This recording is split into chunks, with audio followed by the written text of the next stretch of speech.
Okay, so nakapaglagay na tayo ng background color. Maglagay muna tayo ng design. Dito muna tayo. Dito muna yung una natin sa may center, no? Okay, so ano kayang lalagay natin? So maglagay tayo ng right click. So ellipse tool siguro. Try natin. Okay, tayo dito. Sige, dyan na. Okay, so ellipse tool, drag lang. Yan, no? And then, lagyan natin dyan. Tapos, palitin lang natin siya. So, hold nyo yung shift. Shift at saka alt, no? Hold nyo yung shift, alt, and then i-drag nyo yung mouse para mag-fit siya. And then, kung gusto nyo i-move, arrow left, arrow right, no? Ayan. So, center lang natin siyang konti. Tapos, arrow up. Pwede yan. Arrow down. Ganyan siguro. Yan. So, okay na siguro ako dyan. And then, check. Yung kanyang highlights is nandito sa ellipse 1. Ayan yun. Yung ginawa nating shape. So, double click lang natin yon. Papalitan kasi natin ng kulay. So, ang gustong kulay is kulay red. Parang may naiisip na ako, no? Kulay red, light. Yan. Okay. Yun lang. Mabilisan lang to, no? Okay, so maglagay na tayo ng text. Pindutin lang natin yung letter T. Ayun. Ayan. And then yung cursor natin magbabago. Dito na lang sa baba, no? Dito na lang tayo mag-text muna. And then saka na lang natin ilagay sa taas. Lutong bahay dishes. So ito yung naisip kong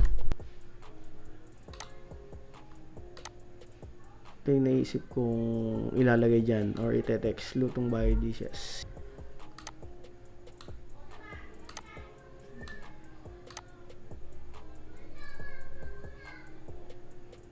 Yan.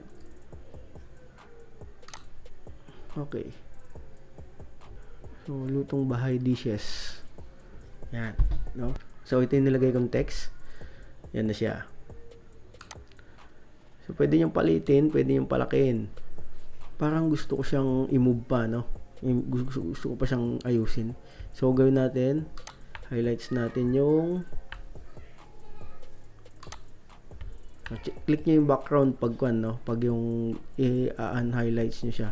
Para sa background siya magkakuan. And then sa kanya ibalik. Hold nyo yung control. Click nyo yung sa loob o text yung nakanya. Kung sa shape naman kayo, ito, click nyo lang yun. Ayan, sa shape na tayo. So, itaas natin siya. Arrow up. So, kinakon ko lang yung arrow up na pinipress ko yung arrow up. And then, shift alt. Ayusin natin yung shape niya. And then, pahabain natin. So, ganyan yung gusto kong mangyari. Ayan. And then yan. And then tong lutong bahay, punta kayo sa move tool, then so i-drag nyo na yun. Basta pag naka-highlights na, no, make sure na naka-highlights yung kanyo. And then paliitin natin siya. So yan, pinlik ko yung text na T. And then eto, yung dati natin ginagawa. Yan, palitin natin. Yan. Then move natin sa gitna. Saka natin siya i-stretch ng konti. Yan, para medyo maayos siyang tinitignan. Yung fit na fit siya dun sa mismong shape. Ayan, center na yan. Ayan, center na. And then, okay. And then, lalagyan na natin ng design yung shape niya. Itong ginawa nating shape dito. So, yung ellipse tool. Okay. So, ang gagawin natin dyan, ayun, si ellipse tool, kinlik natin. Okay, so lalagyan na natin siya ng effects. Itong shape mismo. Double click natin dyan. And drop shadow. So double click natin din drop shadow. Yan, lalabas, no? So gawin natin dito. So napapansin nyo habang minumove ko yung distance, ayan, no? Nagkakaroon siya ng shadow. Lumalabas yung parang kulay black, no? And then siguro gawin na lang natin siya, ayan, 11. And then spread nya is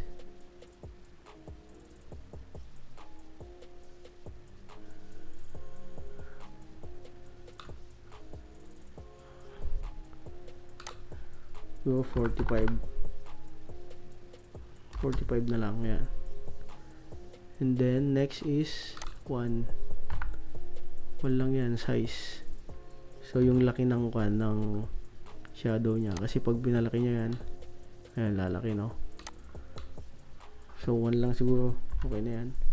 And then opacity, para hindi siya masyadong matingkad, gawin natin 53 siguro.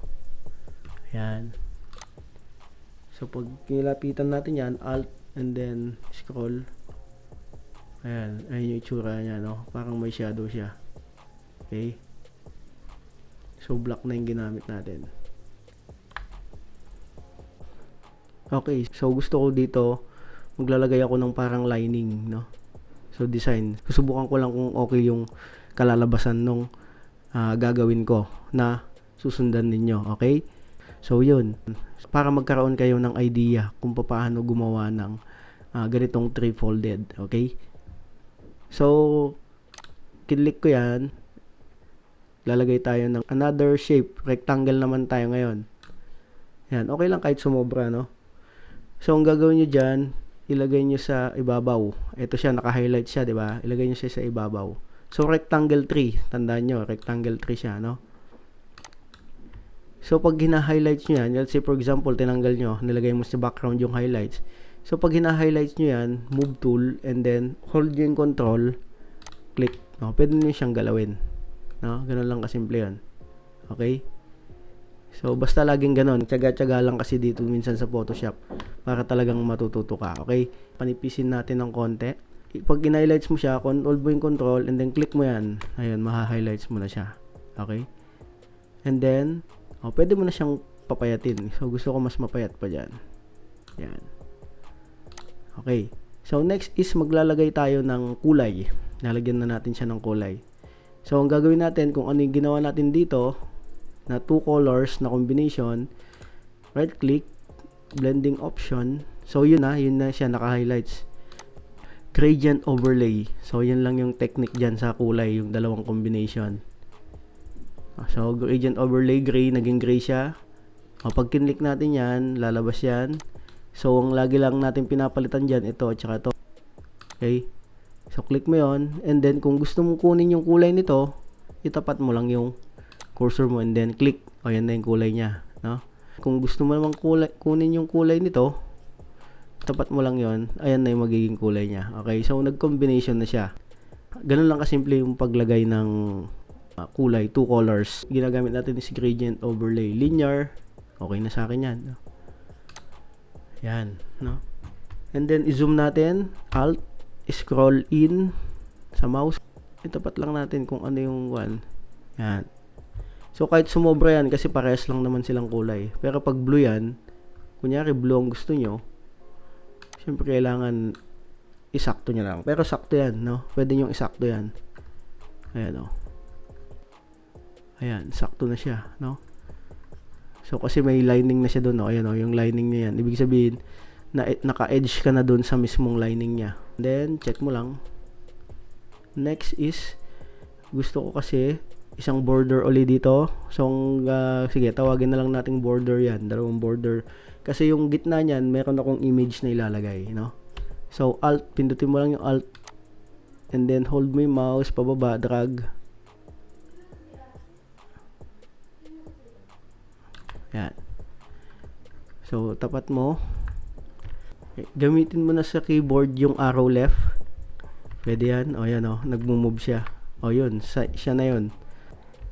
And then sa kabila, syempre magkasukat yan dalawang yan. Parehas na sila. Okay? So pag tinapat natin, so tapat natin doon. So ayan, magkatapat na sila. So ganyan yung magiging itsura niya. Okay? So next is, ayan, maglagay tayo ng image. Click natin yon. So download, ayan na yung folder niya. Pag in-okay natin yan, andyan na yung mga kailangan nating mga pictures or yung mga images. So ang una nating ilalagay, ito. Nang naisip ko ito, yung ilalagay natin dito sa dito sa gitna. So syempre hindi natin gagawing black yon, no? So ang gawin natin, tayo dito, file, open, ayan, then desktop, andan nyo lang ako, download, ayan yung kasing folder, open, okay. So ang gagawin natin dyan, tatanggalin natin yung watermark. Ito, watermark yan, no? So gagamit tayo ng crop tool or sa keyboard C. Click natin yan. Ayan, napansin nyo nagkaroon ng parang line. Nilinyahan niya yung border ng image. So ang gawin natin, taas lang natin yan. Yan, hanggang sa edge niya, no? And then, okay. Yun na, naputol na siya, no? Pagtapos natin i-crop, gamitin natin yung tabi niya lang. Magic wand tool. Click. Alisin nyo yung kandado, i-unlock nyo. Double click. Okay. Click natin, gamit ang magic wand tool. So, delete. Ayan na, na-delete na siya, no? And then, saka natin i-transfer doon sa project natin. So, ang gawin nyo, drag nyo lang. Ayan yung no? Drag nyo lang, ilagay nyo lang doon sa project nyo, and then, itapat nyo lang doon sa may file name nyo doon sa taas, yung bar na nakalagay doon. Saka nyo ibaba. Ayun na siya. Shift Alt. Ganun lang kasimple, no? Shift Alt pa. Yan.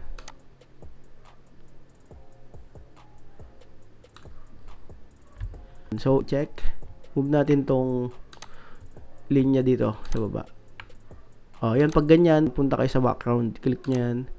And then, click nyo dito. Yan. Baba lang. Arrow down sa keyboard. Yan. Tignan nyo lang kung pantay, no? Papayatin pa natin. Yan. So, ganyan siguro kapayat, no? So, delete na natin yan. And then, copyain natin to. Alt, uli. Pataas. Yan. So, ayusin na lang natin. Arrow sa keyboard. And then, itaas natin. Yan. So, lagi kayong nagko-control S. Kasi pag nag-run out yan, babalik siya sa dati niyang itsura. So, control S. Pinindot ko yung control S para ma-save siya. Or dapat nagse-save na kayo, no? Ayan. So, click.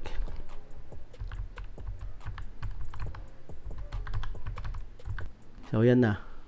So, next, ang gagawin natin is papalitan natin ng kulay. So, ang gagawin natin dyan, punta tayo doon sa image, right click, blending option pa rin. So, gano'n lang, no? Color overlay, ibig sabihin, tatakpan niya yung kulay. Ayun ang gamitin natin. So, ito, palitan natin, sunny normal, gawin nating white. Yan, no? So, nag-reflect white na siya. Okay, so natapos na natin siya. Okay na to. So, alisin na natin yung kanya dito. Yung work area niya. Close na natin. Save change? No. Huwag mo i-save. No. Yan. So, ayan na. Balik tayo ulit dito. Next is, ang gagawin natin, maglalagay tayo ng text dito. Text. Karen dear. Yeah. Tignan natin kung tama yung spelling ko. So, ito siya, Carinderia. Lagyan natin sa taas, no? Ayun, nakikita nyo.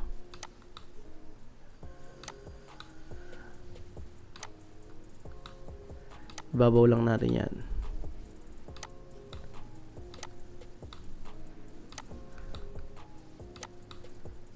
Yan, no?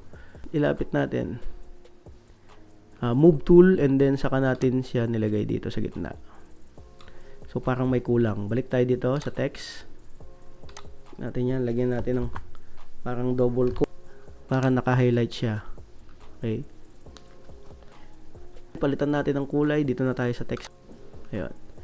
Click lang natin yon. Gawin nating ito, kulay red ang gusto ko. Ayan. So, timplay natin kung pwede pa nating timplayin, no? So, basta hindi nagkakalayo. Yung kung anong kulay ng shape na to, yun na yung ginawa ko doon. No? Lagyan natin ng stroke para mabuhay siya. Double click.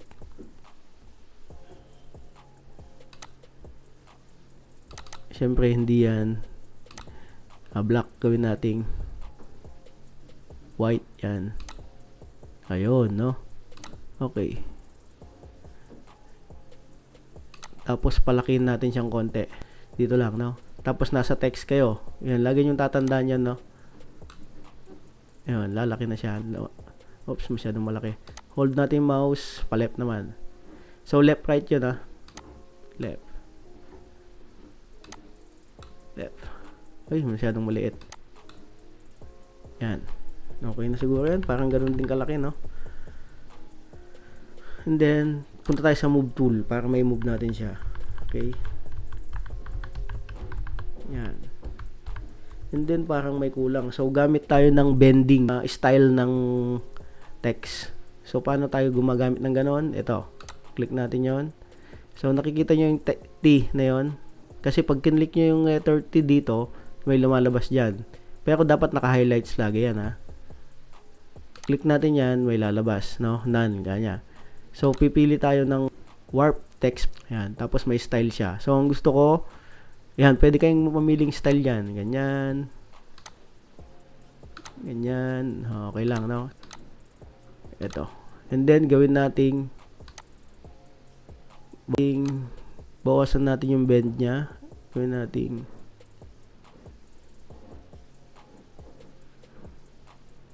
nine. Yan, no? So, 9 lang. Okay na yan. Move natin siyang konti. Sakto-sakto lang siya, no? So, pwede naman natin siyang palakihin. Okay? So, yung mga tools, alam nyo na kung paano ginagamit, no? Yun lang yun. Karinderya. Okay, Control S na naman. Kailangan nagko-Control S kayo para nasa-save na yung nailalagay nyo. Okay. So, yan. Simpleng design lang.